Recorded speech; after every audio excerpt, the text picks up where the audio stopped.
The issue sorry, with go on. the issue with calibration is that people don't do the finger prick to calibrate it.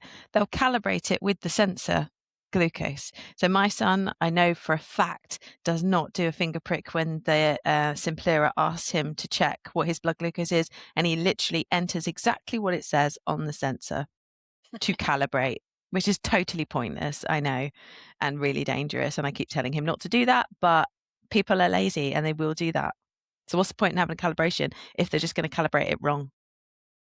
Yeah, I do tend to agree. I did like the calibration, and I did, a lot of patients now see that as a negative if they have to calibrate. I know when we had the smart guide, the Roche smart guide, I was like, oh, it's quite nice to be able to calibrate it in the first 24 hours or whatever, because you can actually be sure that it's, working. A lot of that comes from, like Amanda alluded to, that people, I think there still needs to be more education in primary care.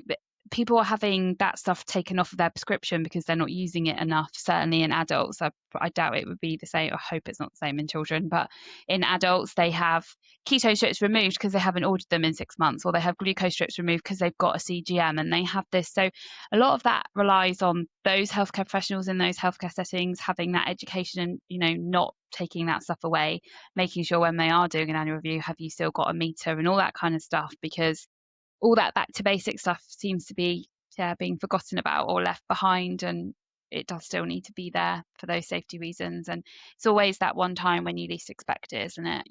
You're on holiday and you haven't got anything or whatever, when you really need to be able to calibrate or something that is going to happen. Yeah, I think it's a really interesting point, and I don't think there's a right or wrong. But I think, regardless of whatever position you sit with that, one thing we're all saying is you need to have an in-date meter. You need to have in-date strips. You have to have in the back of your mind that 1% of the time you are going to need to do that finger prick. And people with diabetes know, like, they look at the thing and they're kind of like, it just doesn't smell right. Like, there's no way it should be there at this point. That is the time where you need to go, do you know what? I just need to do a finger prick.